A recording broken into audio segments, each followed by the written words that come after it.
आवाज येतोय?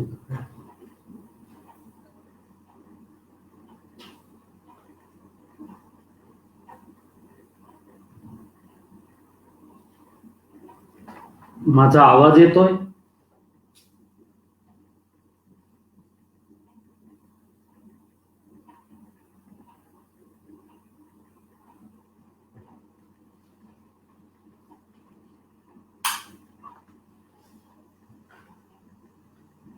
डॉक्टर साहेब, आवाज येतोय का?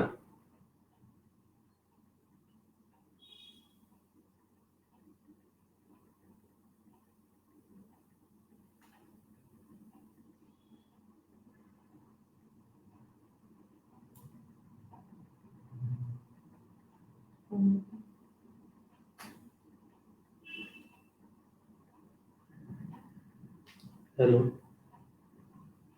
बोला. हो हो, अरे मी व्याख्यान सुरू करतोय ना, ते मान चल. हो हो.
सुरू करायचं का?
नमस्कार, मी राहुल हांडे, संगमनेर या ठिकाणून आज सिंधुजन अकादमीने आयोजित केलेल्या व्याख्यान मालेमध्ये महानुभाव पंथ आणि त्याचे सामाजिक भाषिक योगदान या संदर्भात आपल्या समोर विषय मांडणार आहे. सर्वप्रथम मी सिंधुजन अकादमीचे संस्थापक समन्वयक डॉक्टर सुजितजी शिंदे, त्यांचे सर्व सहकारी आज मला ज्यांनी हा सर्व तांत्रिक सहाय्य केलं ते डॉक्टर भांड, या सर्वांचे सर्वप्रथम आभार मानतो. आणि एक अतिशय चांगली व्याख्यानमाला आणि वेगवेगळे आपल्या ऐतिहासिक, सांस्कृतिक, धार्मिक पैलूंचा परिचय करून देणारी व्याख्यानमाला सिंधुजन अकॅडमी आयोजित करत आहे. आणि वेगवेगळ्या क्षेत्रातले तज्ज्ञ याच्यामध्ये मार्गदर्शन करत आहेत. अशा ह्या व्याख्यानमालेमध्ये मला दुसऱ्यांदा बोलण्याची संधी डॉक्टर सुजितजी शिंदे यांनी दिली, हे मी माझं भाग्य मानतो. आणि व्याख्यानाच्या सुरुवातीला माझा परिचय करून द्यायचा त्यांनी सांगितलं होतं, परंतु एक विविध विषयांचा विद्यार्थी आणि एक सामान्य माणूस ही एवढा एक परिचय मी माझ्यापुरता पुरेसा मानतो आणि माझ्या आजच्या विषयाला या ठिकाणी प्रारंभ करतो. महानुभाव पंथाचे सामाजिक आणि भाषिक योगदान पाहत असताना आपल्याला भारताच्या आणि महाराष्ट्राच्या इतिहासामध्ये, प्राचीन इतिहासामध्ये जावं लागतं. आणि त्या प्राचीन इतिहासामध्ये जेव्हा आपण जातो त्यावेळेस आपल्या असं लक्षात येतं की भारताचा जो इतिहास आहे हा इतिहास वेगवेगळ्या काळामध्ये सामाजिक, सांस्कृतिक, धार्मिक अभिसरणाचा इतिहास म्हणून आपल्याला सांगता येतो. आणि महानुभाव पंथाचा विचार करत असताना आपल्याला संक्षिप्त स्वरूपात आपल्या धार्मिक, सामाजिक, सांस्कृतिक इतिहासाचा मागोवा घेणं आवश्यक आहे. आणि हा मागोवा घेतल्यानंतरच महानुभाव पंथाचे जे योगदान महाराष्ट्राच्या सामाजिक, सांस्कृतिक जीवनाला आहे, या ठिकाणी मी आध्यात्मिक जीवनाबद्दल फारसं विवेचन करणार नाही, कारण तो एक खूप मोठा विषय आहे. आपण सामाजिक आणि भाषिक योगदानाबद्दल पाहणार आहोत. तर सामाजिक आणि भाषिक त्याचबरोबर सांस्कृतिक दृष्टीने महानुभाव पंथाचे खूप मोठे योगदान महाराष्ट्राला राहिले आहे. आणि ते योगदान काहीसे दुर्लक्षित राहिले आहे किंवा काहीसा त्या ठिकाणी ह्या पंथाबद्दल उदासीनता महाराष्ट्रामध्ये स्वीकारल्या गेली किंवा ती स्वीकारायला लावली, असे अनेक प्रश्न आहेत. परंतु तत्पूर्वी महानुभाव पंथापर्यंत येण्याच्या आधी प्राचीन भारतीय धर्मपरंपरा ज्या आहेत, ह्या धर्मपरंपरांचा परिचय आपण संक्षिप्त स्वरूपात करून घेऊ. भारतामध्ये वैदिक आणि अवैदिक हा संघर्ष अतिप्राचीन असा संघर्ष समजला जातो. आणि वैदिक आणि अवैदिक हा जो संघर्ष आहे, हा संघर्ष दोन वंशांचा आहे, दोन संस्कृतींचा आहे, दोन तत्वज्ञानांचा आहे, दोन जीवनशैलींचा आहे, दोन विचारधारांचा आहे, दोन धार्मिक मान्यतांचा आहे. असं खूप वेगवेगळे अंग किंवा वेगवेगळे पैलू, वेगवेगळ्या छटा ह्या वैदिक आणि अवैदिक संघर्षाला आहेत. आणि आज आपण जर पाहिलं तर मी या ठिकाणी आपल्याला एक टेबल दिसतोय की ज्याच्यामध्ये वैदिक धर्मपरंपरेमध्ये वैष्णव, शैव, शाक्त, वैदिक आणि स्मार्त यांचा समावेश केला जातो.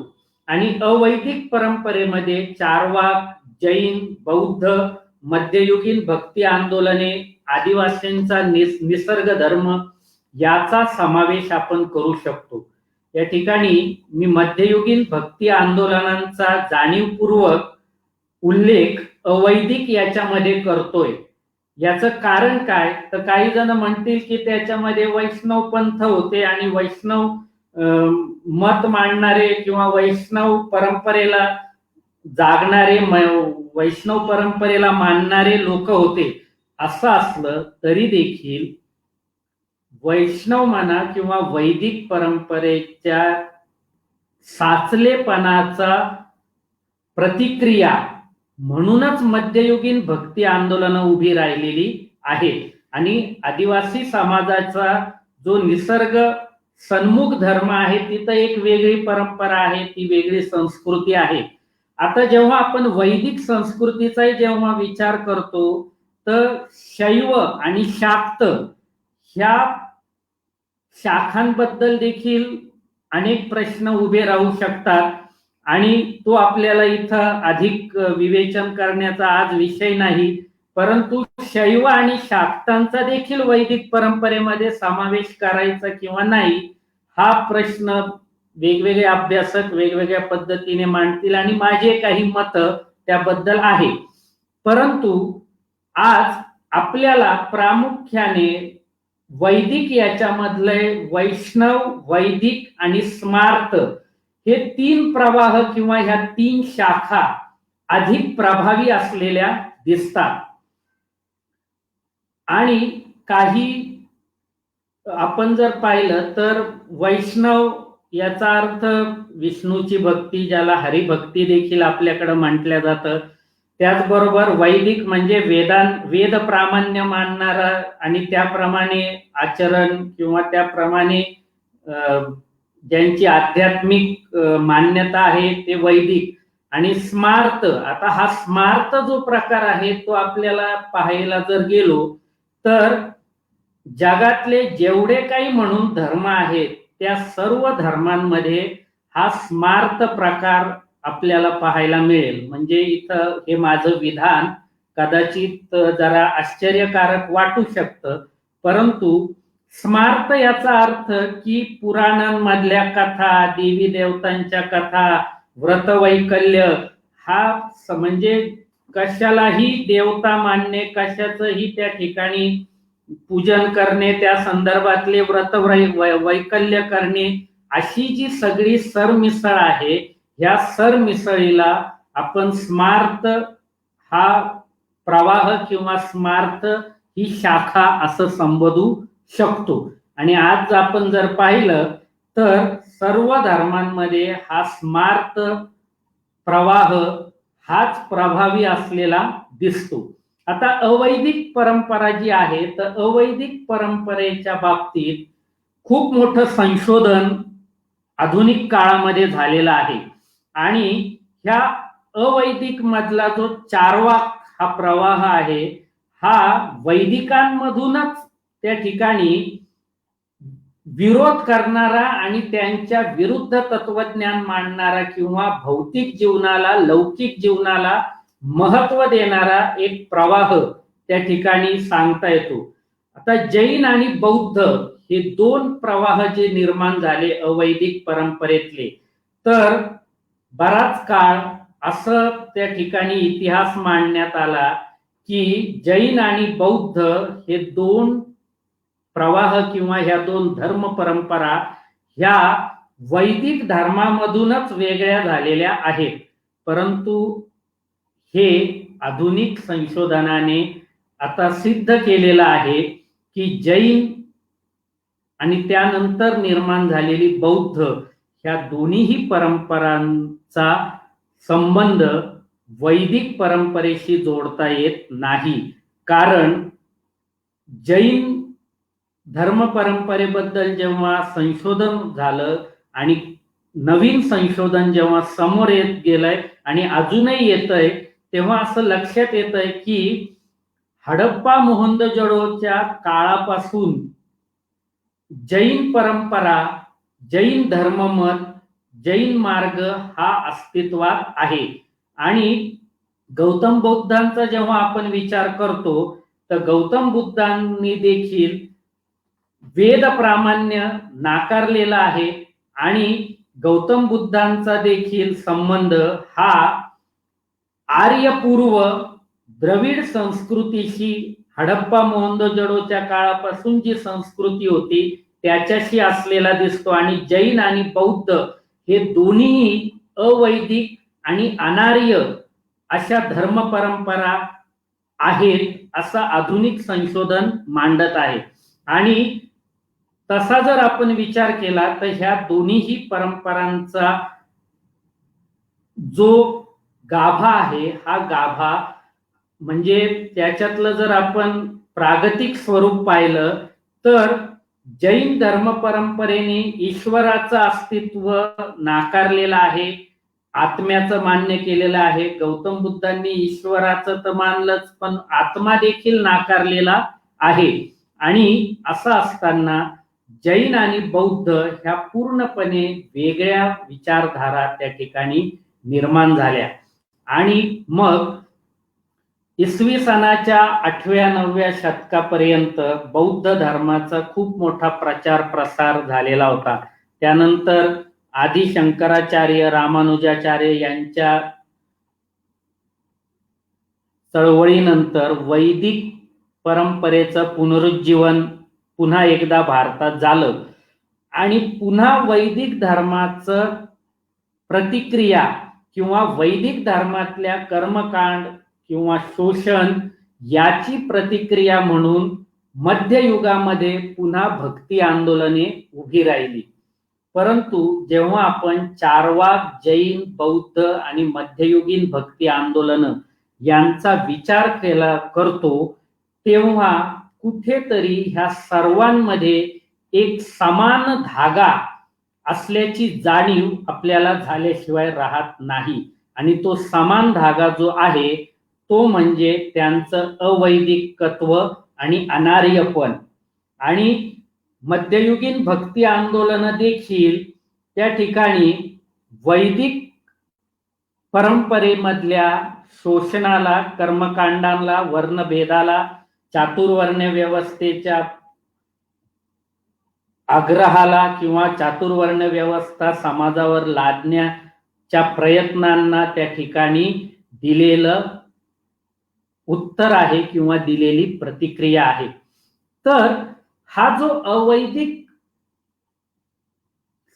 धर्म परंपरेचा किंवा तत्वज्ञानाचा जो धागा आहे तो आपल्याला महानुभाव पंथापर्यंत जोडता येतो. आणि तो कशा पद्धतीने जोडता येतो त्यासाठी आपल्याला महाराष्ट्रातल्या 4 प्रमुख भक्ती संप्रदायांचा विचार त्या ठिकाणी करावा लागतो. या महाराष्ट्राच्या भूमीवर सर्वप्रथम जो इतिहास उपलब्ध आहे त्याच्यामध्ये 10व्या शतकानंतर 11व्या शतकामध्ये गोरक्षनाथांच्या रूपाने शैव परंपरा असलेला नाथ संप्रदाय महाराष्ट्रामध्ये आला किंवा त्याचं आगमन झालं. आणि नाथ संप्रदायाचं प्रमुख उद्दिष्ट हे सर्व भेद मिटवून सर्व जाती जमातींना, ज्यांना 18 पगड जाती जमाती असा शब्द आपल्याकडे वापरला जातो, ह्या सर्वांना धर्माच्या, समाजाच्या प्रमुख प्रवाहामध्ये आणण्याचा प्रयत्न नाथ संप्रदायाचा होता. आणि गोरक्षनाथांनी तो त्या पद्धतीने केला.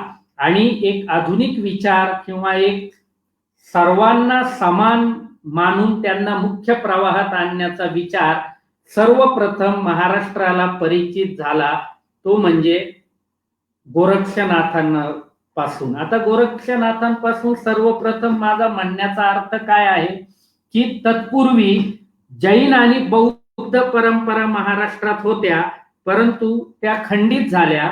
आणि त्या खंडित झाल्यानंतर जवळपास 8व्या-9व्या शतकापासून ते 15व्या शतकापर्यंत आपल्याला म्हणता येईल किंवा 12व्या शतकापर्यंत तरी मधला जो काळ होता हा काळ खूप गोंधळाचा होता. आणि महाराष्ट्राची जैन आणि बौद्ध ज्या परंपरा होत्या ह्या विलुप्त झालेल्या होत्या.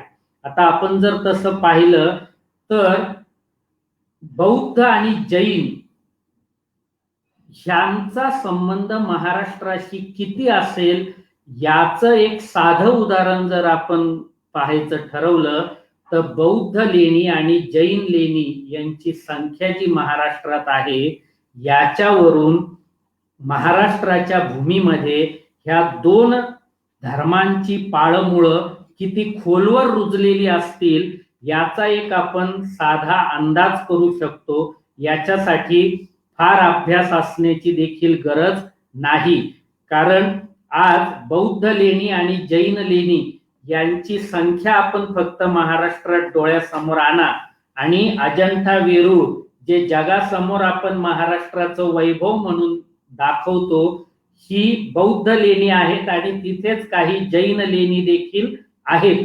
तर परंतु हा प्रवाह जो होता किंवा ही परंपरा जी होती ती खंडित झालेली होती आणि पुन्हा एकदा एक नवा विचार 11व्या शतकामध्ये गोरक्षनाथांच्या रूपाने नाथ संप्रदायाच्या माध्यमातून आला आणि हा शैव परंपरा होती. परंतु नाथ संप्रदायाचा आधुनिक विचार या ठिकाणी पुन्हा एकदा वर्णवर्चस्व मानणाऱ्या सनातनी कर्मठ प्रवृत्तीने अशा पद्धतीने गुंडाळून ठेवला की नाथांना ज्या 18 पगड भटक्या जमातींपासून सर्व लोकांना धर्म परंपरेच्या मुख्य प्रवाहात आणायचं होतं त्या लोकांनाच पुन्हा वेगळं करण्यात आलं. आणि आज आपण त्याच्यासाठी साधं उदाहरण पाहायचं झालं तर मढी हे महाराष्ट्रातलं नाथ संप्रदायाचं सर्वात मोठं ज्याला आपण भक्ती किंवा श्रद्धास्थान आहे.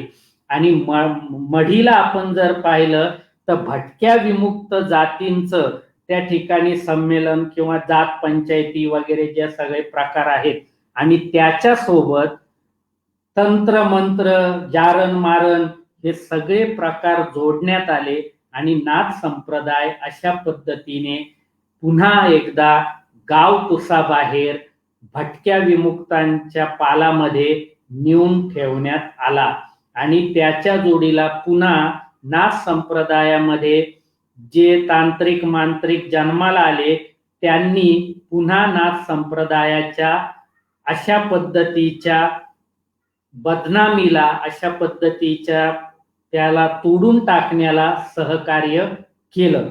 आता इथं एक माझं पुढचं विवेचन करण्याच्या आधी एक महत्वाची गोष्ट मी अधोरेखित करतो की महानुभाव पंथ किंवा हे सर्व पंथ पाहत असताना ब्राह्मण वर्णाचा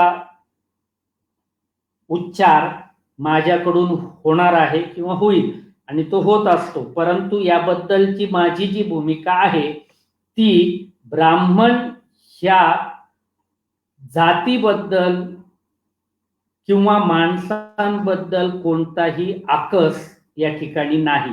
ब्राह्मण जी प्रवृत्ती आहे का ज्या प्रवृत्तीने शोषण केलं, ज्या प्रवृत्तीने त्या ठिकाणी कर्मकांड, चातुर्वर्ण व्यवस्था, जातीभेद, स्त्री पुरुष असमानता या सर्व गोष्टी केल्या त्या प्रवृत्तीच्या संदर्भात मी ब्राह्मण हा शब्द वापरत आहे. कारण गोरक्षनाथ असतील, महात्मा बसवेश्वर असतील, चक्रधर स्वामी असतील, ज्ञानदेव इथं तुम्हाला दिसताय असे कितीतरी ब्राह्मण महापुरुष आहेत की ज्यांनी एक धार्मिक क्रांती, सामाजिक क्रांतीची सुरुवात केलेली होती. ते देखील आपल्याला नाकारता येत नाही. म्हणजे ज्या पद्धतीने भगवान बुद्ध आणि भगवान महावीर हे क्षत्रिय परंपरेतून आलेले होते आणि क्षत्रिय हा शब्द जो आज आपण केवळ लढवय्ये अशा पद्धतीने घेतो तसा तो नसून क्षत्रिय ही तत्वज्ञानाची ज्ञानाची एक खूप मोठी परंपरा होती आणि ज्यांचा उल्लेख वैदिक याच्यातल्या कर्मठ लोकांनी व्रात्य अशा पद्धतीने देखील केलेला आहे.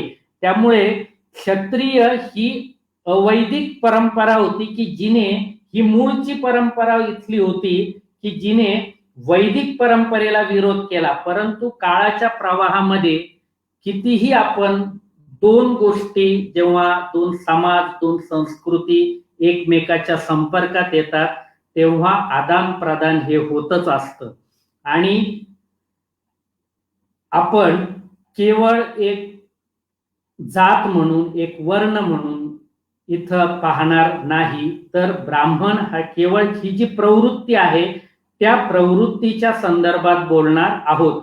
कारण हे जे महात्मे तुम्हाला दिसत आहे, चक्रधर स्वामी आहेत, महात्मा बसवेश्वर आहेत, गोरक्षनाथ आहे, हे ब्राह्मणच होते, परंतु ते त्या ठिकाणी शोषणाच्या विरुद्ध उभे राहिले आणि सामाजिक क्रांतीचे त्या त्या काळामध्ये अग्रदूत झाले आणि मग वेगवेगळ्या क्षत्रिय परंपरेतून किंवा आणखीन वेगळ्या परंपरेतून वर्णातून आलेले लोक तर होतेच, परंतु ही गोष्ट मी या ठिकाणी स्पष्ट करण्याचा आधी माझा हेतू होता. आता 11व्या शतकात नाथ संप्रदायाच्या माध्यमातून शैव परंपरा महाराष्ट्रात आली. आता ती जर पाहिली आपण तर उत्तरेकडून नाथ संप्रदायाचं आगमन महाराष्ट्रात झालं.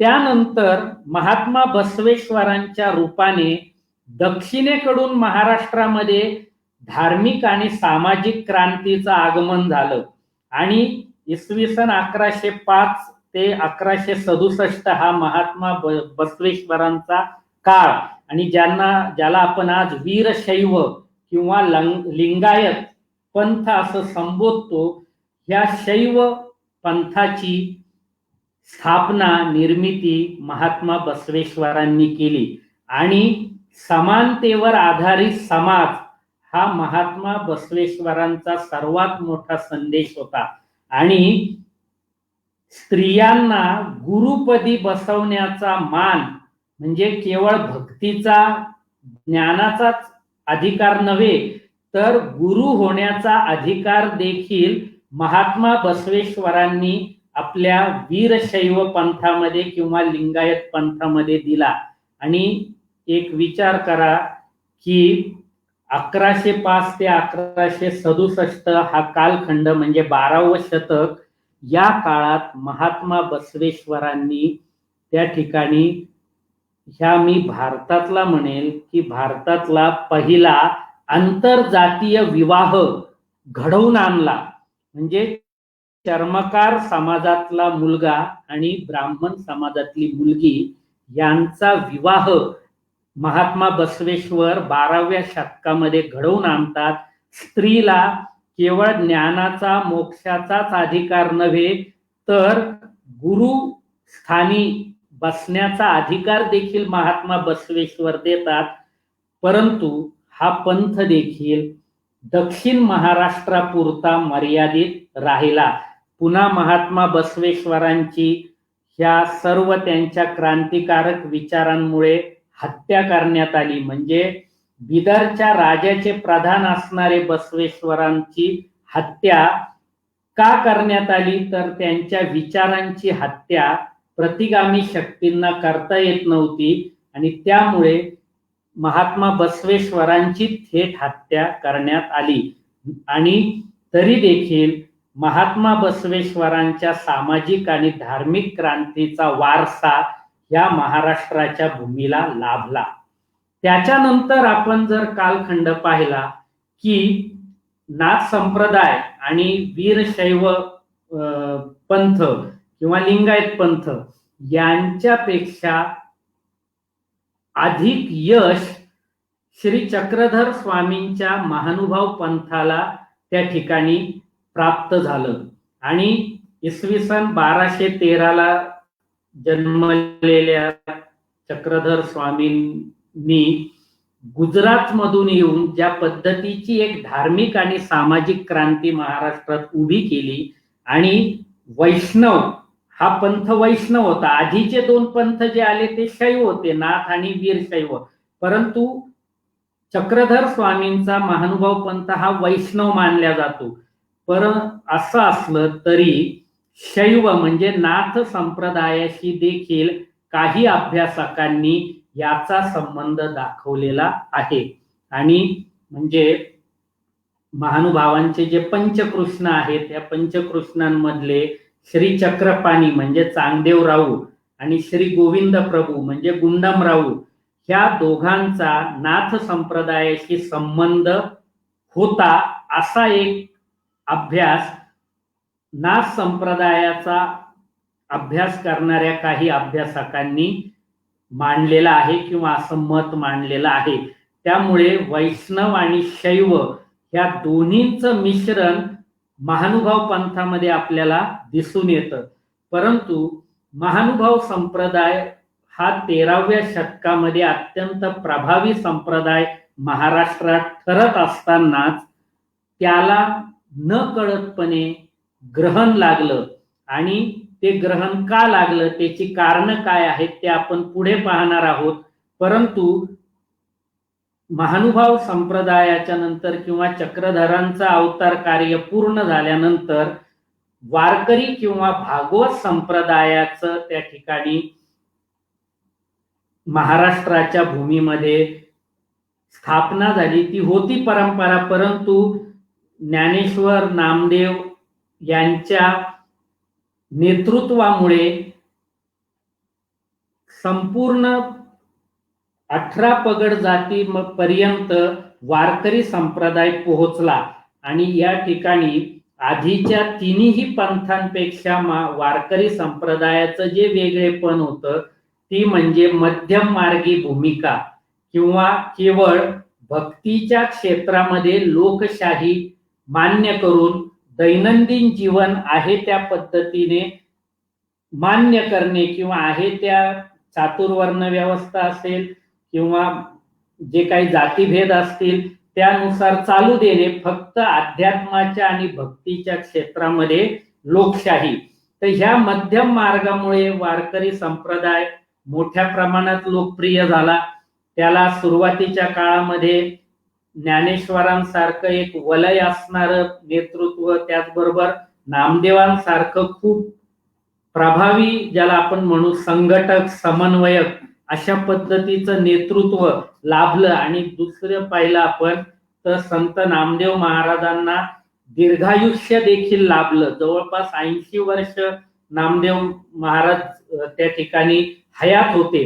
आणि त्यामुळे त्या वारकरी संप्रदायाची या ठिकाणी पायाभरणी अत्यंत भक्कम स्वरूपात झाली. आणि सगळ्यात महत्वाची गोष्ट म्हणजे त्याच्यामध्ये असणारे मध्यम मार्ग किंवा मध्यम मार्गाचा त्या ठिकाणी पुरस्कार.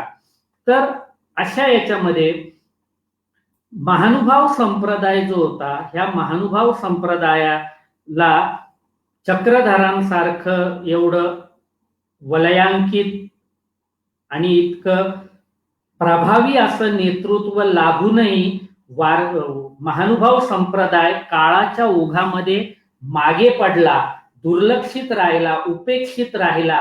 याची कारणं आपल्याला शोधत जेव्हा आपण जातो तेव्हा काही गोष्टींचा आपल्याला विचार करावा लागतो. आणि त्याचं हे उपेक्षित राहणं, त्याचं हे मागे पडणं किंवा दुर्लक्षित राहणं हे मराठी समाजासाठी, मराठी भाषेसाठी, मराठी साहित्यासाठी आणि मराठी संस्कृतीसाठी खूप हानिकारक ठरलेलं आहे. कारण महानुभाव पंथा इतकं मोठं योगदान या ठिकाणी मराठी भाषा असेल, मराठी साहित्य असेल, मराठी समाज असेल, इतर कोणत्याही पंथाने दिलेलं नाही असं माझं मत आहे. किंवा त्या ठिकाणी जर महानुभाव पंथाची परंपरा अशाच पद्धतीने पुढे चालत आली असती तर मराठी भाषा आणि मराठी साहित्य आज एक वेगळ्या पातळीवर असतं. मराठी समाज सुधारणा ज्या देखील मराठी समाजातल्या ज्या आहे सामाजिक सुधारणा, ह्या देखील खूप पुढे असत्या. त्याचं मी विवेचन करणारच आहे. परंतु सर्वप्रथम थोडक्यात आपल्याला महानुभाव संप्रदाय काय आहे हे समजून घेणं या ठिकाणी महत्वाचं आहे. तर महानुभाव संप्रदाय जो आहे, पंथ जो आहे, हा प्रामुख्याने कृष्ण भक्ती किंवा कृष्णावर श्रद्धा ठेवणारा संप्रदाय आहे आणि त्यामुळे त्याचा उल्लेख वैष्णव पंथ असं देखील केला जातो किंवा वैष्णव परंपरेतील पंथ. आता इथे संप्रदाय आणि पंथ ह्या दोन संकल्पना देखील आपण स्पष्ट करून घेतल्या पाहिजे की ज्या वैदिक परंपरेमधून जे काही वेगवेगळ्या काळामध्ये वेगवेगळे प्रवाह निर्माण झाले त्यांचा उल्लेख प्रामुख्याने संप्रदाय असं केलेला आहे आणि ज्या ठिकाणी एखाद्या प्रवाहाचा संस्थापक प्रभावी राहिलेला आहे आणि त्या संस्थापकाच्या नावाने तो प्रवाह ओळखला गेला त्याच्यासाठी पंथ हा शब्द प्रामुख्याने वापरण्यात आलेला आहे. आपण जर पाहिलं तर संत ही जी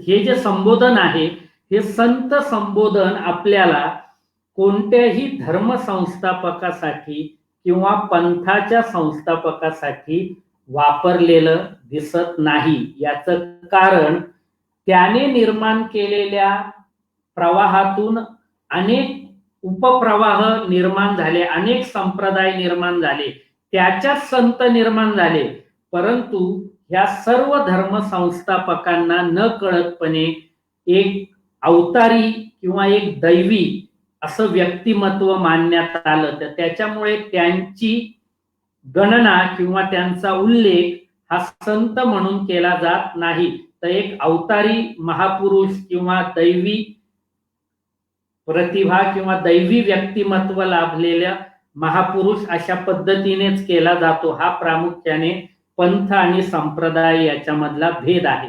तर आता महानुभाव जो या ठिकाणी पंथ आहे, या महानुभाव पंथाच्या हे जे पंचकृष्ण आहेत, ह्या पंचकृष्णांचं जर आपण पाहिलं तर याच्यामध्ये श्रीकृष्ण, श्री दत्तात्रय प्रभू, श्री चक्रपाणी म्हणजे चांगदेव राऊळ, श्री गोविंद प्रभू म्हणजे गुंडम राऊळ आणि श्री चक्रधर स्वामी ज्यांना सर्वज्ञ असं देखील महानुभाव पंथामध्ये संबोधल्या जातं.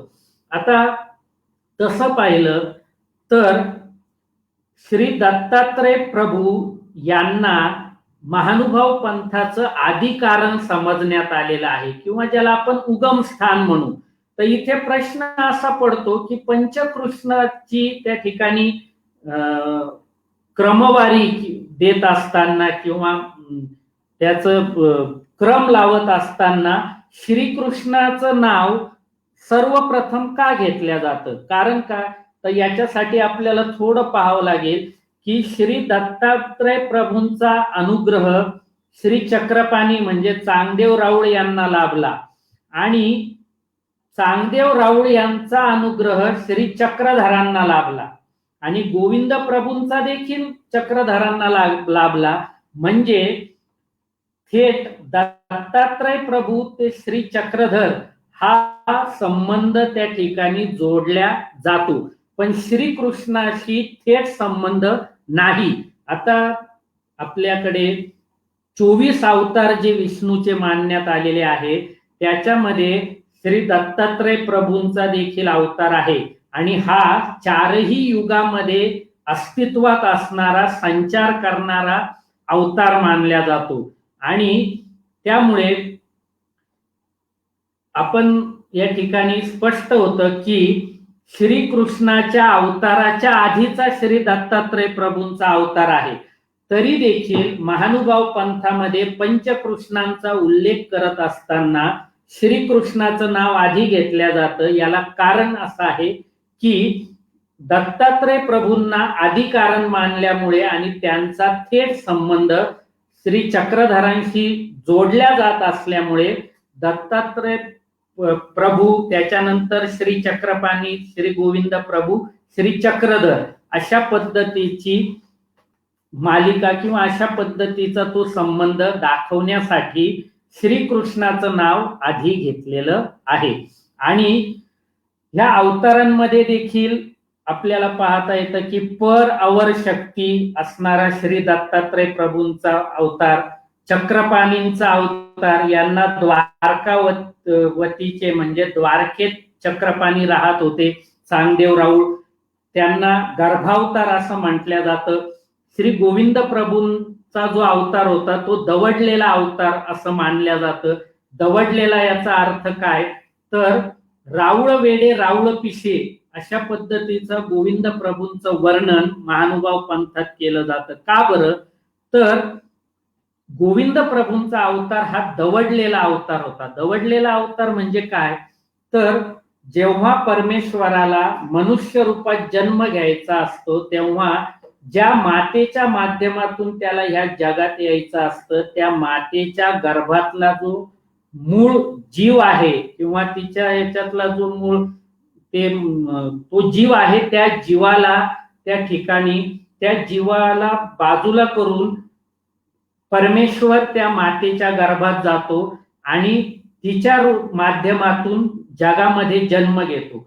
परंतु याला म्हटलं जातं त्या जीवाला मूळच्या दवडल्या जातं किंवा तिथून हटवल्या जातं. परंतु ते होत असताना जो जीव तिथून दवडल्या जातो किंवा हटवला जातो त्याचे जे गुणधर्म आहे, गुणवैशिष्ट्य आहे, ते परमेश्वराला मानवी देहाच्या रूपात जन्म घेताना धारण करावे लागतात किंवा स्वीकारावे लागतात.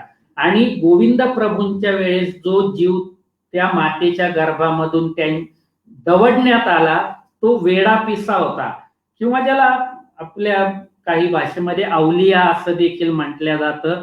अशा पद्धतीचा असल्यामुळे ते गुणधर्म त्यांच्या व्यक्तिमत्वामध्ये दिसायचे आणि त्यामुळे हा जो गोविंद प्रभूंचा अवतार आहे तो दवडलेला अवतार समजला जातो. आणि चक्रधरांचा अवतार हा श्रीकृष्णाप्रमाणेच पूर्णावतार किंवा सर्वश्रेष्ठ अवतार मानला जातो. याचं कारण असं आहे की श्रीकृष्ण असतील, श्रीराम असतील किंवा यांचा अवतार पूर्णावतार का मानला जातो, तर यांच्यामध्ये हे परमेश्वराचा अवतारही होता आणि त्याचबरोबर एक व्यक्ती म्हणून सुद्धा ते जगामध्ये वावरले, समाजामध्ये वावरले. एक जसं एखाद्या माणसाचा जीवनक्रम असतो तशा पद्धतीचा जीवनक्रम त्यांनी व्यतीत केला.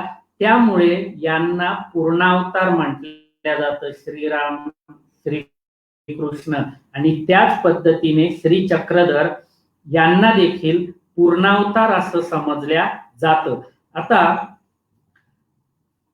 आपल्याला चक्रधरांच्या बाबतीत पाहायचं आहे. तत्पूर्वी चक्रधर स्वामी हे मूळचे गुजरातचे आणि भडोदच्या राजाचे प्रधान असणाऱ्या विशाळ देवांचा मुलगा हरपाळ देव हेच पुढे चक्रधर म्हणून प्रसिद्ध झाले आणि त्यांनी महानुभाव पंथाची स्थापना केली. आता महानुभाव पंथ जो आहे, या महानुभाव पंथाला आपल्याला अनेक नावं पाहायला मिळतात. महानुभाव पंथातही मिळतात आणि इतर पंथाच्या किंवा इतर संप्रदायांच्या साहित्यात देखील आपल्याला हे नावं पाहायला मिळतात. त्याच्यात महात्मा पंथ, अच्युत पंथ, जयकृष्णी पंथ, भटमार्ग, परमार्ग, अच्युत पंथ हे गुजरात मध्ये प्रामुख्याने म्हटलं जातं आणि पंजाब मध्ये जयकृष्णी पंथ असं देखील म्हटल्या जातं.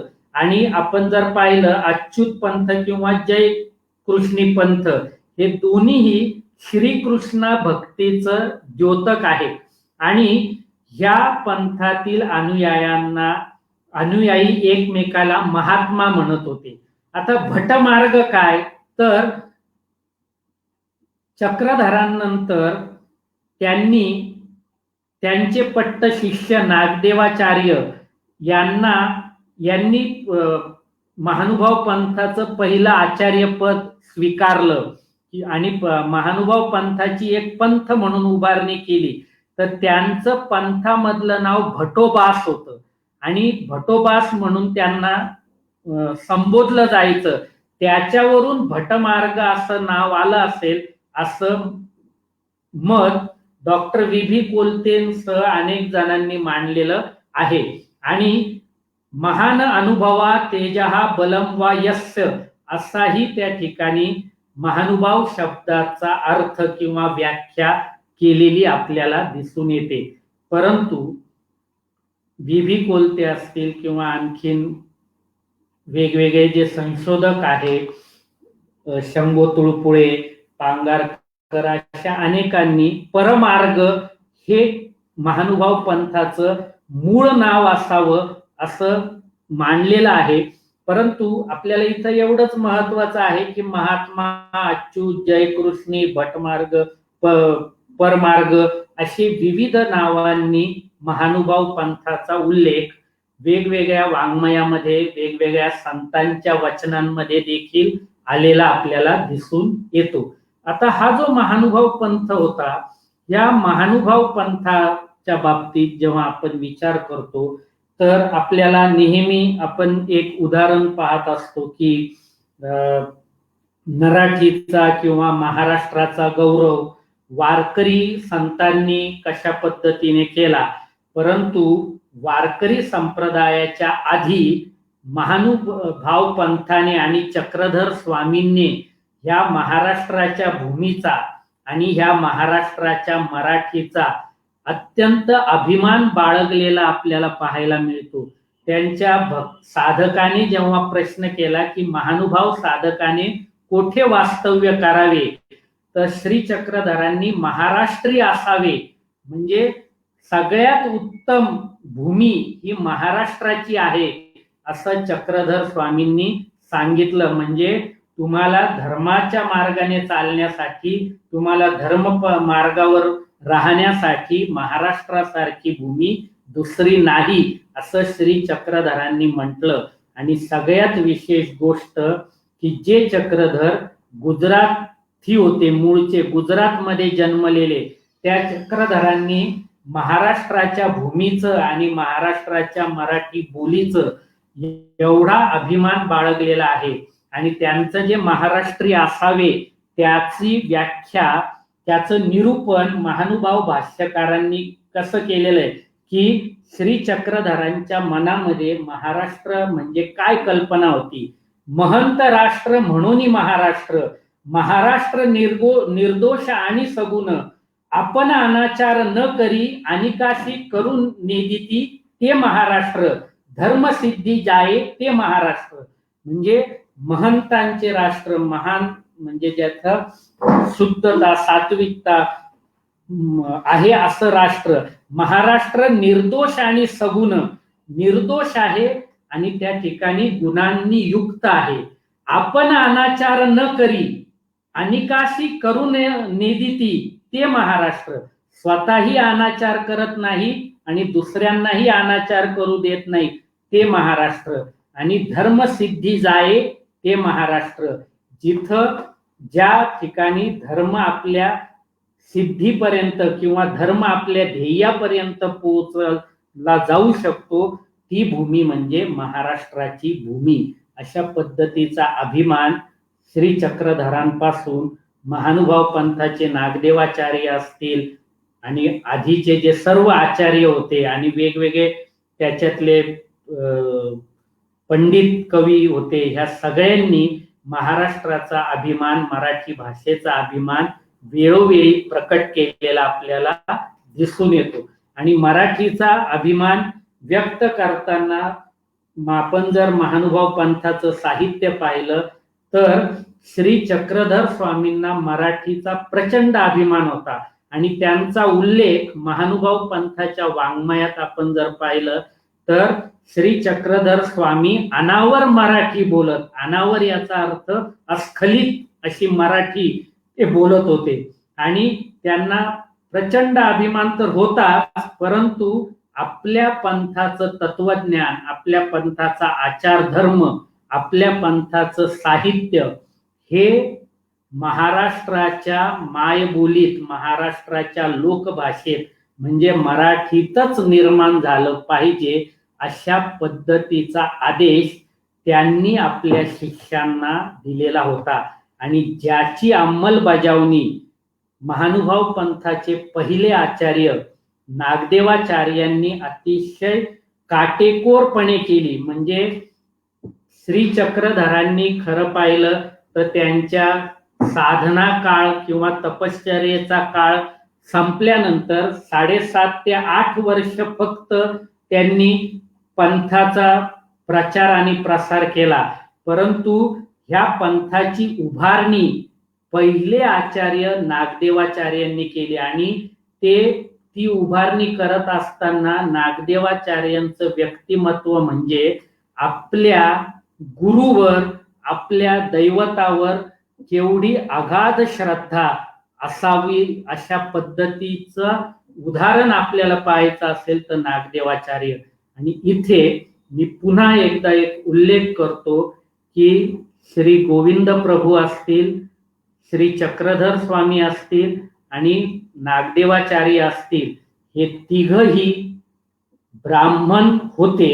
आणि परंतु ब्राह्मण म्हणून कर्मठपणे शोषण करून जगणाऱ्या प्रवृत्ती विरुद्ध हे उभे ठाकलेले होते.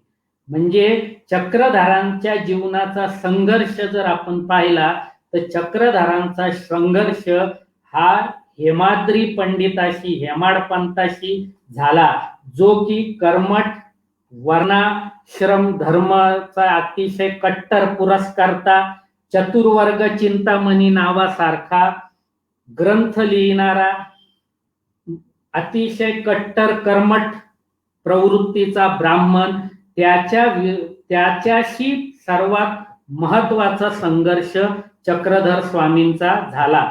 आणि त्याच्या पायी त्यांना स्वतःला आणि महानुभाव पंथाला किती त्रास झालेला आहे त्याचाही आपण थोडक्यात परिचय करणारच आहोत. परंतु जेव्हा केशोबास म्हणजे नागदेवाचार्यांचे एक शिष्य संस्कृत मधून लिखाण करण्याची परवानगी मागू लागले, तेव्हा नागदेवाचार्यांनी त्या ठिकाणी सांगितलं, नको गा केशवदया, येणे माझी या म्हातारिया नागवतील. याचा अर्थ काय, इथं म्हातारिया या शब्दाचा अर्थ वृद्ध नाही घ्यायचा, तर माझ्या स्वामींचा जो समाज आहे हा अज्ञानी आहे, त्याला विद्याची किंवा ज्ञानाची प्राप्ती झालेली नाही आणि तो संस्कृत जाणत नाही, या अर्थाने म्हातारिया हा शब्द आलेला आहे. इथं वृद्ध किंवा वयाचा संबंध नाही. आणि माझा स्वामींचा हा अज्ञानी असणारा, ज्याला विद्येचा स्पर्श कधी झाला नाही, असा समाज नागवल्या जाईल संस्कृत भाषेमध्ये जर तुम्ही लिखाण कराल तर, असं त्या ठिकाणी कळवळ्यांनी नागदेवाचार्यांनी केशोबासांना सांगितलं. तसाच दुसरा प्रसंग आहे. हेच केशोबास एकदा नागदेवाचार्यांशी संस्कृत मधून प्रश्न विचारायला गेले. आता नागदेवाचार्य हे देखील ब्राह्मण समाजात जन्मलेले होते. त्यांचं त्या काळाच्या पद्धतीने ब्राह्मण समाजाच्या याच्याने उत्तम शिक्षण झालेलं होतं. संस्कृतवर प्रभुत्व असणारा, पंडित असणारा माणूस होता, हा व्यक्ती होती. परंतु नागदेवाचार्य केशोबासांच्या संस्कृत प्रश्नाला उत्तर देताना म्हणतात, तुमचा अस्मात कस्मात मी नेणेगा, मज श्री चक्रधरे निरुपली मराठी तियाची पुसा. तुमचा अस्मात कस्मात मी नेणेगा म्हणजे तुमची ही अस्मात कस्मात अशी बोलली जाणारी संस्कृत भाषा मला येत नाही. मज श्री चक्रधरे निरुपली मराठी तियाची पुसा. मला जे काही तत्वज्ञान, जो काही आचार धर्म श्री चक्रधरांनी सांगितलं आहे, निरूपण केलेलं आहे, ते मराठीमध्ये केलेलं आहे आणि मी सुद्धा दुसऱ्यांना ते मराठीतच सांगण्याचा आदेश दिलेला आहे. तुम्ही त्या मराठीतच मला जे काही असेल ते विचारा. अशा पद्धतीचा अभिमान मराठीचा महानुभाव पंथामध्ये व्यक्त झालेला. त्याच्या आणखीन नारायण पंडित वगैरेंच्या, रवळोबास यांच्या साहित्यामध्ये मराठीच्या अभिमानाबद्दलचे अनेक उदाहरणं आहेत. परंतु इथे आता विस्तार भयास्तव मी त्याचा उल्लेख करत नाही. परंतु आता आपल्याला महानुभाव पंथाचं जे भाषिक आणि वाङ्मयीन महत्वाचं जे असं योगदान आहे ते पाहणं गरजेचं आहे. तर महानुभाव पंथाचं जर तुम्ही साहित्य पाहिलं तर त्याच्यामध्ये चरित्र ग्रंथ, सूत्र ग्रंथ, साती ग्रंथ, भाष्य ग्रंथ, साधन ग्रंथ, तात्विक ग्रंथ, गीता टीका, आख्यान काव्य, स्थलवर्णनपर ग्रंथ, इतिहास ग्रंथ, स्फुट रचना आणि त्याचबरोबर ज्याला आपण वेगवेगळ्या पद्धतीच्या आणखीन ज्या स्फुट रचना असतात, ते भजन वगैरे आणखीन जे काव्याचे प्रकार आहे ते देखील महानुभाव पंथाच्या याच्यामध्ये निर्माण झाले. आता चरित्र ग्रंथ किंवा सूत्र ग्रंथ याचा आपण जेव्हा उदाहरण पाहतो तर लीळा चरित्र हे माहीम भट्टाने जे नागदेवाचार्यांच्या उत्तरपंथी गमनानंतर किंवा त्यांच्या निर्वाणानंतर लिहिलं, त्या लीळा किंवा त्या लीला म्हणजे जसा श्रीकृष्णाच्या लीला त्याच पद्धतीने पंचकृष्णातले 5वे कृष्ण म्हणजे श्री चक्रधर त्यांच्या लीलांचं संकलन आणि त्याच्यातून त्यांचं चरित्र उभं करणं हा लीळा चरित्र. तर लीळा चरित्र हा मराठीतलं आद्य चरित्र मानलं जातं. परंतु इथं मला विशेष हे सांगावंसं वाटतं की चरित्र लिहित असताना कोणता काटेकोरपणा चरित्र लेखकांनी पाळला पाहिजे याचे जे नियम आज सांगितले जातात ते सर्व नियम लीळा चरित्र लिहित असताना माहीम भट्टांकडून नागदेवाचार्यांनी प्रत्यक्षात अंमलात आणून घेतले होते. म्हणजे ज्या 1507 जवळपास ज्या लीळा आहेत लीळा चरित्रामध्ये, ही प्रत्येक लीळा म्हणजे चक्रधरांच्या संबंधितली आठवण आहे, त्यांची लीला आहे. त्याचं संकलन आज जे आपण संशोधन म्हणतो, फिरून संशोधन करणं, त्या ठिकाणी वेगवेगळ्या चक्रधरांच्या शिष्यांच्या भेटी घेऊन प्रवास करून माहीम भट्टाने गोळा केल्या. आणि म्हणजे खेईम भट्ट नावाचा एक चक्रधरांचा शिष्य, त्याच्याकडे जेव्हा माहीम भट्ट गेले तेव्हा तो नांगर हाकत होता किंवा नांगरणी करत होता शेताची. तर त्याच्या मागे फिरून त्यांनी सांगितलेल्या चक्रधर स्वामींच्या आठवणी माहीम भट्टांनी लिहून आणल्या आणि माहीम भट्टांनी ते लिहून आणल्यानंतर नागदेवाचार्यांनी त्या तपासल्या याचा अर्थ त्याच्यामध्ये कुठेही अवाजवी किंवा काहीही असत्य किंवा वाढून चढून सांगितलेलं नाहीये याची पूर्ण खात्री केल्यानंतरच त्या लीळेचा किंवा त्या लीलेचा समावेश हा लीळा चरित्रात करण्यात आला. तर हे चरित्र ग्रंथ मग लीळा चरित्र आहे जे चक्रधर स्वामींचं चरित्र, श्री गोविंद प्रभू चरित्र म्हणजे गोविंद प्रभूंचं चरित्र, ज्याला रिद्धईपूर लीळा असं देखील म्हटल्या जातं. मग नागदेवाचार्यांचं जे चरित्र आहे ते स्मृतीस्थळ. मग सूत्र ग्रंथ म्हणजे वेगवेगळी सूत्र जे सांगितली, चक्रधर स्वामींची जी तत्व सूत्र आहे ती किंवा तत्व ही सूत्र रूपामध्ये दैनंदिन पठनासाठी ते ग्रंथ निर्माण करण्यात आले. आणि साती ग्रंथ, आता ह्या साती ग्रंथामध्ये रुक्मिणी स्वयंवर, वच्छाहरण, सह्याद्री वर्णन किंवा रिद्धिपूर वर्णन असे वेगवेगळे ग्रंथ आपल्याला पाहायला मिळतात. तर याच्यामध्ये तुम्हाला प्रवास वर्णन दिसेल, स्थळ वर्णन दिसेल, याच्यामध्ये रुक्मिणी स्वयंवर सारखं आख्यान काव्य तुम्हाला दिसेल, म्हणजे गीतेवरच्या टीका तुम्हाला तिथं दिसतील. अशा सगळ्या पद्धतीचं लेखन महानुभाव पंथाने प्रारंभीच केलं होतं. आणि आणखीन सगळ्यात महत्वाचं वैशिष्ट्य म्हणजे महानुभाव पंथाच्या याच्यामध्ये गद्य लेखनाची सुरुवात मराठीमध्ये महानुभाव पंथाने केलेली आहे. परंतु नंतर महानुभाव पंथाच्या गद्य लेखनाचा जो प्रवाह आहे किंवा त्यांनी निर्माण केलेली जी परंपरा आहे ती खंडित झाली 14व्या शतकापासून जवळपास. तर ती थेट इंग्रजांच्या आगमनाच्या जवळपास पुन्हा मराठीमध्ये गद्य लेखन सुरू झालं. आता आपण जर विचार केला तर मधला काळ जो होता, ह्या मधल्या काळामध्ये अशा पद्धतीची ग्रंथ निर्मिती, अशा पद्धतीची साहित्य निर्मिती मराठीत होऊ शकलेली नाही. आणि त्याचे सामाजिक कारण आपण थोडक्यात पाहणारच आहोत. परंतु महानुभाव वाङ्मयातली जी भाषा आहे, ही भाषा जर आपण पाहिली तर ही 13व्या शतकातल्या मराठी भाषेच्या बोलीच्या म्हणजे प्रत्यक्ष बोलल्या जाणाऱ्या भाषेचंच त्या ठिकाणी संकलन वाटतं. आणि आपल्याला 13व्या शतकात मराठी नेमक्या कशा पद्धतीने बोलली जात असेल याचं आज प्रमाण म्हणजे महानुभाव पंथाचं हे वाङ्मय सांगता येईल. आणि तुम्ही आपण जर पाहिलं तर महानुभाव पंथाच्या साहित्यामध्ये बोली भाषेचा देखील वापर केलेला आहे. म्हणजे चक्रधर स्वामी जेव्हा बोलत असतात तर ते बोलत असताना बोली जसं आपण प्रत्यक्ष बोलतो त्या पद्धतीने लिहिण्यात आलेलं आहे. आणि एवढंच नाही तर त्या काळातले खाद्यपदार्थांपासून तर मराठी भाषेमधल्या शिव्यांचा देखील आपल्याला संग्रह न कळतपणे महानुभाव पंथात पाहायला मिळतं.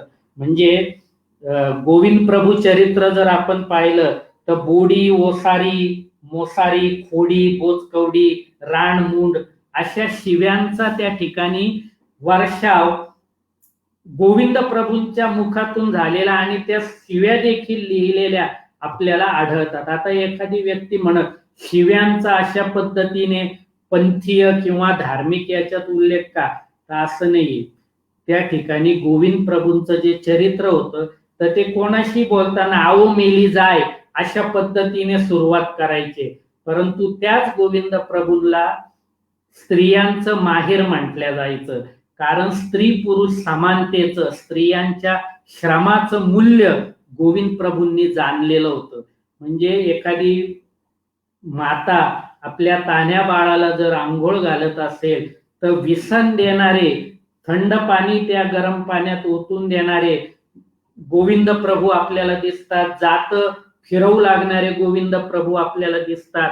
स्त्रियांना दैनंदिन कामात मदत करणारे गोविंद प्रभू आपल्याला दिसतात. त्यामुळे त्यांची भाषा जी होती ती तशीच्या तशी आपल्याला गोविंद प्रभू चरित्रामध्ये घेतलेली दिसते. तर आता शिव्यांपासून खाद्यपदार्थ म्हणजे आज आपण धिरडं हा जो बेसन पिठाचा पदार्थ खातो त्याचा उल्लेख आपल्याला लीळा चरित्रात दिसतो. तसंच आणखीन उदाहरण सांगायचं झालं तर आजही आपण लहान मुलांना इंग्लिश मीडियमच्या प्रभावातही आपण चिवची आणि काऊची गोष्ट सांगतो. चिवचं घर होतं मेणाचं, काऊचं घर होतं शेणाचं. ही कथा सर्वप्रथम ही बालकथा किंवा छोट्या अतिशय लहान बाळांना सांगायची कथा सर्वप्रथम आपल्याला लिखित स्वरूपामध्ये लीळा चरित्रात आढळते. चक्रधर स्वामी धानाई नावाच्या छोट्या मुलीला ही कथा सांगत असल्याची लीळा आपल्याला लीळा चरित्रामध्ये दिसून येते. म्हणजे मराठी बालकथांमधली आपण ही सगळ्यात लिखित स्वरूपात असलेली बालकथा आपल्याला लीळा चरित्रात दिसून येईल. त्याचबरोबर मराठीची आद्य कवयित्री आपल्याला महानुभाव पंथात दिसून येते. ते आद्य कवयित्री म्हणजे महदंबा. आणि महदंबेचं जे धवळं आहे विवाह प्रसंगी गाण्याचं गीत, हे सर्व पहिली महिला आहे आज म्हणजे अजून जे साहित्य सापडलेलं आहे. महदंबेच्या आधी कोणत्याही मराठी स्त्रीचं काव्य लिखित स्वरूपात आढळत नाही. आणि महदंबा ही नागदेवाचार्यांची बहीण होती. आणि ज्या वेळेस चक्रधर स्वामींचं उत्तरपंथी गमन किंवा निर्वाण झालं त्यानंतर हातपाय गळून गलित गात्र झालेले आपले गुरु निघून गेल्यामुळे त्या नागदेवाचार्यांना खडसावण्याचं आणि त्यांना त्यांच्या कर्तव्याची जाणीव करून देण्याचं काम महदंबेने केलं होतं. म्हणजे त्यांना पुन्हा उभं केलं आणि स्वामींनंतर महानुभाव पंथ उभा करणे ही तुझी जबाबदारी आहे हे आपल्या भावाला त्या म्हातारीने सांगितलं. का बरं, तर तिचं वर्णन चक्रधरांनी म्हातारी जिज्ञासक, म्हातारी चर्चक, म्हातारी येथ काहीतरी पुसतची असे अशा पद्धतीने केलेलं होतं. याच्यावरून स्त्रियांना केवढा मोठा अधिकार, बरोबरीचा दर्जा त्या ठिकाणी दिलेला होता याची कल्पना आपण करू शकतो. आणि मग अशा पद्धतीने हे पाहत असताना सामाजिक समतेच्या बाबतीत जर आपण पाहिलं तर चक्रधरांचे काही जे विचार आहेत, तर सगळ्यात आज गरजेचा विचार आपल्याला पाहायचा असेल तर दुसऱ्याचा देव म्हणून काय दगडे हाणावा, असं स्पष्ट मत श्री चक्रधरांनी मांडलेलं आहे. म्हणजे दुसऱ्याचं श्रद्धास्थान आहे म्हणून ते त्या ठिकाणी दगडाने किंवा नष्ट करावं असं होत नाही. ज्याला त्याला आपल्या श्रद्धा, आपल्या आचार पद्धती जोपासू द्या. हा धार्मिक सहिष्णुतेचा आणि वैचारिक समतेचा पायंडा श्री चक्रधरांनी पाडला आणि महाराष्ट्रातल्या सामाजिक समतेचं आद्य प्रवर्तक चक्रधरांना म्हणणं कोणत्याही पद्धतीने गैर ठरणार नाही. त्यांचे विचार आपण जर पाहिले की माणूस जन्माने नव्हे तर कर्माने आणि विचारांनी श्रेष्ठ असतो. एवढंच नाही तर धर्म आम्ही नाही, धर्म आमच्यासाठी आहे, तो साध्य नाही ते साधन आहे, हे सांगण्याचं धैर्य देखील चक्रधरांनी दाखवलं की आमच्यासाठी धर्म आहे, धर्मासाठी आम्ही नाही. धर्म हा केवळ मार्ग आहे आणि तो मार्ग आम्ही निर्माण केलेला आहे. त्याच्यामुळे धर्माच्या तोच मार्ग सगळ्यांनी अवलंबावा, तोच श्रेष्ठ मानावा असा कोणताही त्या ठिकाणी आग्रह चक्रधरांना मान्य नाही. जातीभेदचा प्रचंड विरोध गोविंद प्रभूंनी चक्रधरांनी नुसता बोलून नाही तर कृतीतून केलेला आहे. स्त्री पुरुष समानता जर आपण पाहिली तर स्त्री पुरुष समानतेचं मी महदंबेचं उदाहरण दिलं. त्याचबरोबर हा जो केशोबास खूप मोठा पंडित आणि खूप चांगला कवी होता, परंतु तो दीक्षा घेत नव्हता. त्यावेळेस त्याची पत्नी हिरा ईसा यांनी तिने याला खडसवलं आणि तिने सर्वप्रथम दीक्षा घेतली. तो म्हणे आता मी मुलाचं लग्न करतो मग दीक्षा घेतो. त्याची काही इच्छा होईना आणि त्यावेळेस हिरा ईसानी आपल्या पतीला खडसवणं, ही समानता, हा अधिकार त्या ठिकाणी चक्रधर स्वामींनी आणि गोविंद प्रभूंनी दिलेला होता. सर्वांना भक्तीचा, ज्ञानाचा, विद्येचा आणि मोक्षाचा अधिकार आणि त्याचबरोबर वेद प्रामाण्य नाकारणं. वेद हे कर्मराहाटीचं शास्त्र म्हणून त्याज्य मानलं, गीतेला प्रमाण मानलं किंवा गीता त्या ठिकाणी पूजनीय श्रद्धा स्थानी आहे महानुभाव पंथाच्या, परंतु वेद प्रामाण्य त्या ठिकाणी नाकारलेलं आहे. आता असं असताना हा महानुभाव पंथ असा उपेक्षित का राहिला? म्हणजे आपण जर भाषिक योगदानाच्या बाबतीत जर विचार केला तर एवढं मोठं योगदान, साहित्यिक योगदान असणारा हा पंथ, तर याला 3-4 कारणं प्रामुख्याने होती. ती म्हणजे एक तर पहिलं कारण, आपल्याकडे गुलामाला कितीही गुलामीची जाणीव करून द्यायचा जर प्रयत्न केला तर तो जाणीव करून करणाऱ्यावरच त्या ठिकाणी कोपतो आणि मग अशा पद्धतीचं सामाजिक सर्व ज्या तटबंद्या आहेत ते तोडण्याचं जे त्यांचं धैर्य होतं श्री चक्रधर स्वामींचं, श्री गोविंद प्रभूंचं, हे आपल्या समाजाला पचवता आलं नाही. दुसरी गोष्ट, चक्रधर स्वामींनी त्या ठिकाणी आपल्या तत्वज्ञानाची, साहित्याची जपवणूक करण्याचा आदेश शिष्यांना दिला. नंतरच्या महंतांनी त्याचा चुकीचा अर्थ घेतला आणि त्या ठिकाणी ते सर्व साहित्य सांकेतिक लिपीमध्ये बद्ध केलं. आता ते सांकेतिक लिपीमध्ये बद्ध करण्यासाठी काही कारणं तात्कालिक होती. ती म्हणजे हेमाड पंथाच्या विरुद्ध अशा कर्मठ सनातनी रामदेवराव यादवाचा प्रधान असलेला हेमाड पंथ, म्हणजे राजसत्तेचा ज्याला थेट आश्रय नाही म्हणता येईल तो अधिकारी व्यक्ती होता, त्याच्या विरुद्ध उभं राहताना त्या ठिकाणी आपल्या पंथाच्या बचावासाठी चक्रधरांनी हा प्रयत्न कराल की तुम्ही फार बोलू नका किंवा फार उघड करू नका, परंतु त्याचा अर्थ पुढे चुकीचा लावण्यात आला आणि याचा अधिकार फक्त महंतांना आहे असा समज काही लोकांनी करून घेतला. त्याचबरोबर हेमाड पंथाच्या ह्या सर्व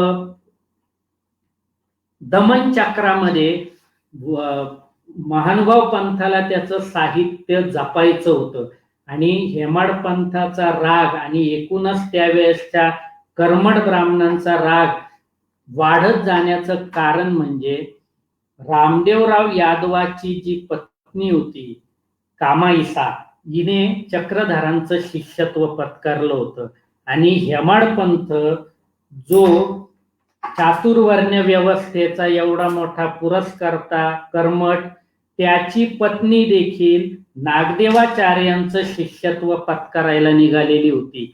त्यामुळे महानुभाव पंथाच्या अडचणींमध्ये वाढ होत गेली. त्यानंतर अनेक संकट येतच गेली, ती म्हणजे इंग्रजांच्या काळातही आलेलीच होती. त्याचे खूप मोठा इतिहास आहे, त्याचा इथं उल्लेख मी करत नाही. परंतु अशा याच्यामध्ये वेगवेगळे कारणांमध्ये आणखीन एक म्हणजे महानुभावांचं ओटा प्रकरण, महानुभावांचं झिजिया करातून औरंगजेबाने त्यांना मुक्त करणं, ह्या गोष्टींमुळे महानुभाव पंथाबद्दल गैरसमज पसरवण्यात कर्मठ लोक यशस्वी झाले.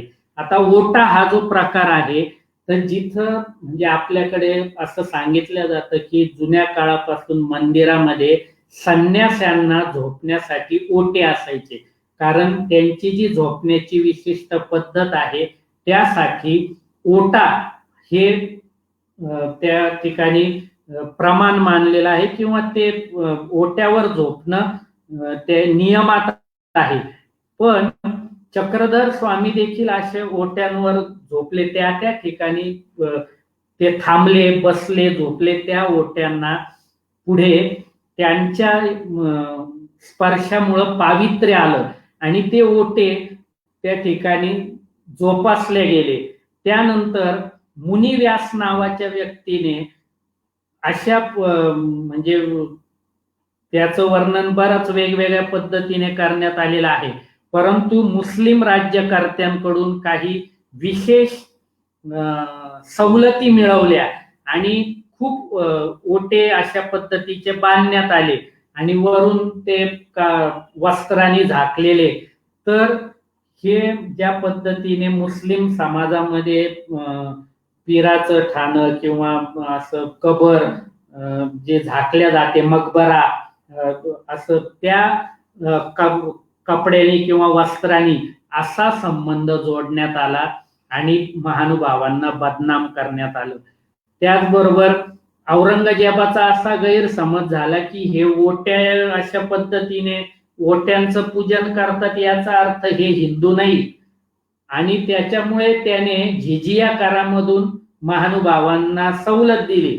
तर याचा देखील गैरअर्थ लावून सांगण्यात आला की मुस्लिमांचं अंतसंबंध आहे, असे वेगवेगळ्या प्रकारचे त्या ठिकाणी आरोप करण्यात आले. आणि मग अशा ह्या सर्व याच्यात आणखीन काही महंत लोकांनी पुढं हे सर्व साहित्य सांकेतिक लिपींमध्ये लिहून ठेवलं आणि त्या सांकेतिक लिपींमधून ते लवकर मुक्त झालं नाही आणि मुक्त न झाल्यामुळे ते समाजाच्या मुख्य प्रवाहातून लांब पडत गेलं किंवा दूर राहत गेलं आणि ते पुन्हा आपल्या साध्या सरळ मराठीमध्ये येण्यासाठी खूप काळ जावा लागला. जवळपास स्वातंत्र्याच्या नंतर त्या ठिकाणी ते साहित्य पुन्हा मराठीमध्ये आलं. आपण जर पाहिलं की भाषिक योगदान म्हणजे महानुभावांनी सांकेतिक लिपी सुद्धा किती तयार केल्या, जे आज आपल्याला संगणकाच्या विश्वामध्ये तेच फॉन्टला नाव आहे. सुंदरी लिपी, पार मांडलेल्या लिपी, अंक लिपी, शून्य लिपी, सुभद्रा लिपी, श्रीलिपी, वज्रलिपी, मनोहरा लिपी, सकळ किंवा सकळी लिपी, सकळी लिपी ही प्रारंभीची होती. हे सगळे फॉन्ट आपल्याला जवळपास कॉम्प्युटर किंवा संगणकाच्या याच्यामध्ये जाणवतात. आणि प्रारंभीचं साहित्य आपल्या बालबोध लिपीत होतं मराठीच्या, परंतु मध्ये हे सांकेतिक लिपीमध्ये गेलं आणि पुढे पुन्हा ते साहित्य बाळबोध आपल्या देवनागरी लिपीत यायला वेळ लागला. आणि अशा सर्व परिस्थितीमध्ये महानुभाव संप्रदाय इतका त्या ठिकाणी प्रगत विचार, पुरोगामी विचार, समतेचा विचार, त्याचबरोबर भाषिक, साहित्यिक, सामाजिक, सांस्कृतिक योगदान देणारा एक मराठीचा, मराठी मातीतला, मराठी माणसाचा एवढा मोठा प्रवाह असून तो उपेक्षित राहिला. त्याला विविध कारण आहे. हा एवढा वेळ त्याच्यासाठी पर्याप्त नाही, परंतु मी हे सर्व त्यातल्या त्यात एकत्रित करण्याचा प्रयत्न केला. या ठिकाणी मी माझ्या निवेदनाला, या मांडणीला पूर्णविराम देत आहे. आणि आपल्याला काही प्रश्न असतील तर आपण विचारू शकता. मी हा विषय चर्चेसाठी खुला करत आहे.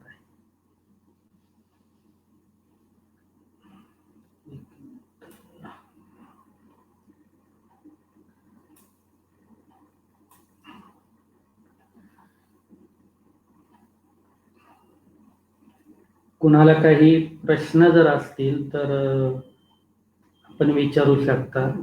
याच्या स्वरूपातही तसं काही हरकत नाही. खरं मी एवढ्या कमी वेळात पूर्ण न्याय देऊ शकलो नाही. सांगण्यासारखं, मांडण्यासारखं विस्ताराने खूप होतं, कारण पंथाचं कर्तृत्वच तेवढं मोठं आहे आणि योगदान तेवढं मोठं आहे. खरं एक एक म्हणजे चक्रधर स्वामींवर कितीतरी वेळ बोलता येईल, गोविंद प्रभूंवर कितीतरी वेळ बोलता येईल, परंतु ठीक आहे. परत कुणाचे काही प्रश्न असतील तर आपण विचारू शकता, नाही तर आपण इथे थांबूया.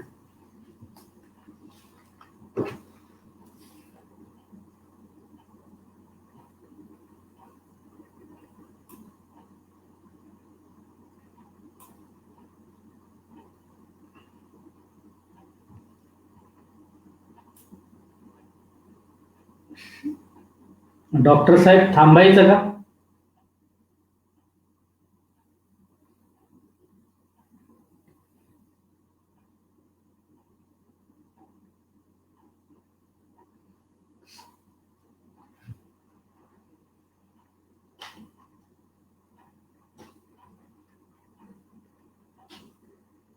चला, ओके, धन्यवाद.